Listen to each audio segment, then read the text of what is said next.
start with a visualization here that will help us kind of talk about three main types of tools or tool sets that can really help you to tackle the tariff problem, and kind of some differences in the role that each of these types of tools or tool sets can help you with. And so to do this, to intro this, I'll tackle the first column here, and then I'm going to kick it over to Anshuman to talk about AI and models. And then finally, we'll kick it to Dean to talk about data prep and data warehousing, which kind of undergirds the whole thing. And so to start out, you have dashboards and visualizations. So when you talk about data, right, I'm going to use data to solve tariffs. Well, data is a pretty large bucket, right? There's a lot of different things that you might be talking about, or you might be trying to do. And one of the first things that usually comes to mind, just because it's very visual and very tactical and practical, is you might be thinking about different types of dashboards or visualization, charts and graphs that can actually show you what is happening in your business right now or what has happened in the past. And so the place that dashboards and visualizations have in monitoring tariffs and their impact to your business is really that it has what has happened or comparing the past to the current. So some really valuable examples of this would be taking a look at a trend over time and saying, hey, as tariffs have hit, has this trend changed? Has it moved up or moved down? And then if this trend is changing, do I know that that's related to tariffs, or does it change this time every year? Separating out the seasonal versus the tariffs. Those are really practical examples of things that you might be able to see on just a good chart and graph of what are my overall sales for a certain product, or what is my margin, those types of things. And so the first thing is just that basic past versus current. Another thing is monitoring the results. So as you go and you say, man, tariffs is really impacting my business, I need to make XYZ change. I might change my price. I might change a supplier. Another really powerful thing that dashboards and visualization can do is let you see the results of those changes. So as I make that change, as I change my price, do my sales stay the same, or do I lose sales? Does my overall profit from those sales stay the same or go down or go up? Those are the types of things that you can monitor.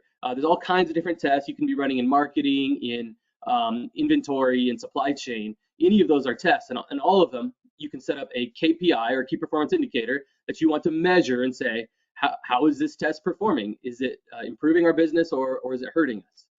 And then finally, dashboards and visualization could be really useful in kind of drilling into certain parts of the business. Let me really look at this product line or this supplier, this sales channel, like a certain website, and say, what has happened?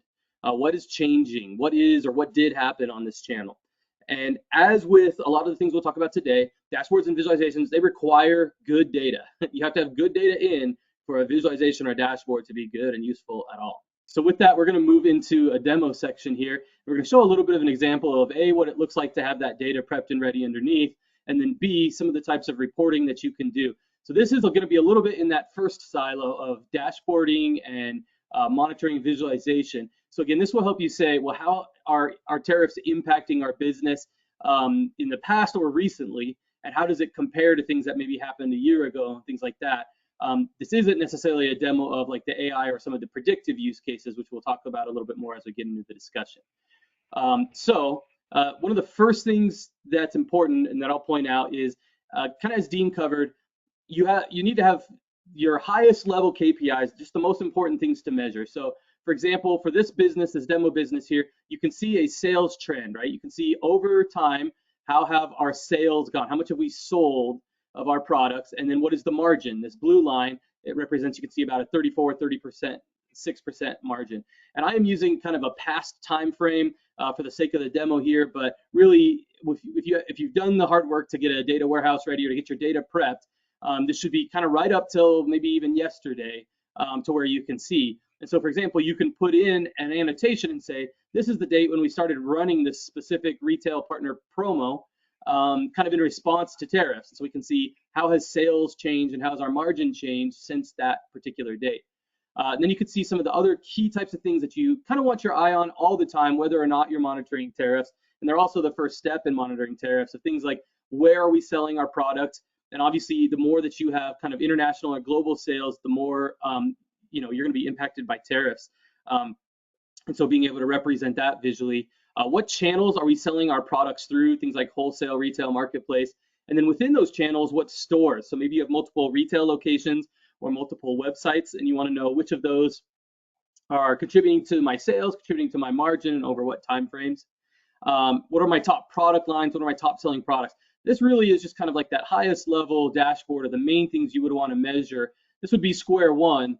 But now, how do I start to measure this and analyze this with respect to tariffs? And that's where I want to point you to. We're using a certain page on Retlia called the Analyze page. And this page is special because at the top you can see we have filters for all different parts of our business. So first of all, business line. If I have 2 or 3 different major chunks of my business or major brands, I have the ability to filter and focus in on one of those. And when I focus in, I'm going to be looking at the same KPIs, just filtered to that piece of the business. You could also do it by locations, whether it's certain countries that you sell in or certain states. Stores. Maybe some of my stores I am worried maybe more disproportionately impacted by tariffs, and I want to see how they're performing. Sales channels. Some of my channels have more international sales or shipping or internationally supplied products, things like that.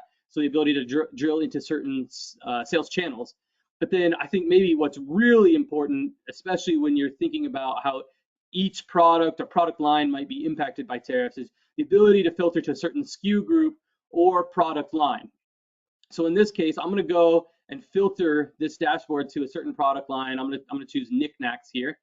And what is going to happen is the same dashboard with these same important KPIs that tell me how my business is doing.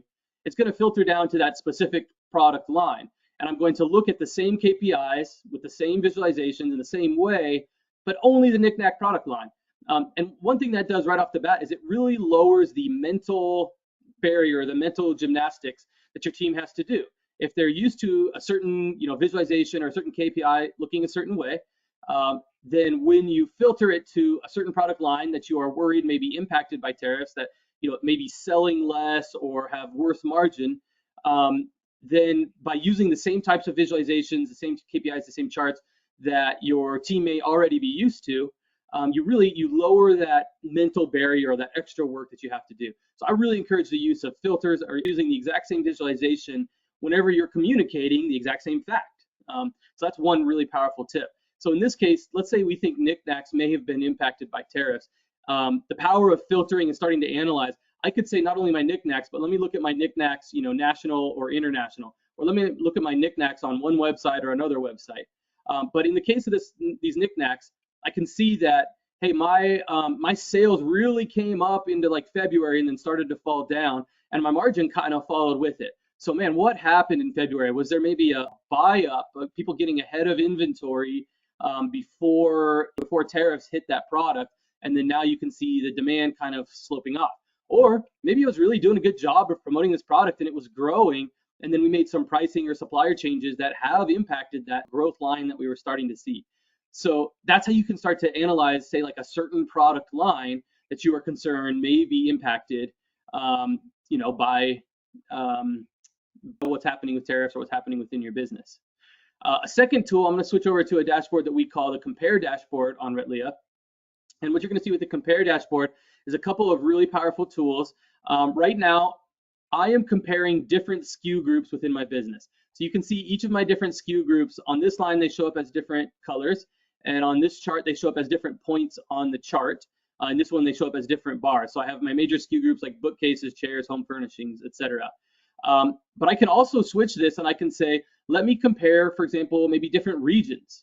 Let me see if certain states are performing better or others, or region, national, international, different countries. And some of the visualizations that are found on the Compare that can be really powerful, I'm going to especially start with this profit to margin golden quadrant. This is a new visualization that maybe some of you haven't necessarily thought of before. This would be a nice one to try out. What it's showing me here is that party supplies is my product, my SKU group that has the best margin. It has the best profit margin at almost 78% of all my products. I really don't spend a lot of money on party supplies. Contrast that with phones. I only have a 36% profit margin. It's not as profitable. But on the other hand, phones is over here to the left because I just do a lot more revenue on phones. Party supplies is just not that big of a part of my business. So this type of a golden quadrant can really help you say, okay, these guys that are below the line down here, they are hurting with respect to profit margin. And then as I start to fiddle with time frames, I can really understand that even more. So I want to show maybe a really practical example of that.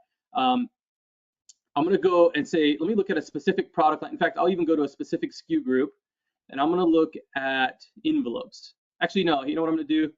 I'm going to say, let us look at the product line, the overall product line of office supplies. Suspect my office supplies may be impacted by tariffs. I really want to start to get a handle on my business. Maybe I've made some strategic changes that I want to be able to measure. I can see here where I changed my pricing due to the China tariffs. And I want to see what are the results of that. And so again, as with the last chart, we're going to use the same visualizations, whether we are comparing multiple SKU groups or one, multiple product lines or one, or even whether we're comparing different regions or different stores. If the visualization is telling the same information, no reason to add the complication to your user by using different visualizations. All right, so here are my office supplies. You can see I have now fewer SKU groups within office supplies, and I can see what the trends are. I can see, for example, this green, the storage, I could maybe say there's a little bit of a downward trend. Same thing with our appliances. There's a downward trend in how much we're selling of our appliances as tariffs have been hitting. That's an actionable piece of information, something I can go and drill in and learn more. Looking at this graph, I can see the arrows are showing how is the margin changing month over month. And within this group of office supplies, my margin actually, it's kind of up and down, but it's really not that bad. In fact, we even had some months where the margin has improved. So maybe my costs aren't hitting me that bad for office supplies here. So it's really been November that, that was kind of the last time frame where my margin was getting significantly worse. My margin hasn't been hit that much through the first part of the year. And then finally, using this golden quadrant, I think this one's going to be really powerful. So let me look at, I see envelopes. I have a really good profit margin. It's one of my best profit margins within office supplies. Storage is one of my worst, even though I do sell a lot of storage and appliances. But this is over a longer term. This is over from January of last year all the way to April of this year. Now let me say, let me just look at the time frame since the tariffs have hit. So let me say like from January to April, or yeah, January to April, for example. That's where a lot more of the tariff impacts have been starting to hit my office supplies. And so I'm going to filter this for date and again look at the exact same visualizations. And let's see if we can see a little bit of how the story has changed. I'm specifically going to be interested in this profit to margin chart, where I have a few products that I think have pretty decent margin, a few of them not as much. So as with before, appliances, my margin is maybe even better. My margin has improved on appliances. So they're really not experiencing a lot of that impact over the time frame of tariffs. On the other hand, envelopes, which was one of my best product margin profit margin products. It was towards the top of this chart, is now very middle of the pack. So my envelopes product has been hit with some profit margin issues since the tariff. That's something that becomes really practical. Now I can start thinking about inventory strategy, supplier strategy, pricing strategy. What can I do to help my envelopes product line? And so now I could even choose and filter and go, let me look at these trends over time and how the month-to-month profit margin has changed for envelopes. I could even go back to that analysis dashboard, really think about where and to whom and how I am selling envelopes by filtering down to envelopes. And I could look at different regions where I'm selling and how my profit and profit margin are doing on envelopes. I've identified a problem. Now I use these analysis tools to analyze them and solve.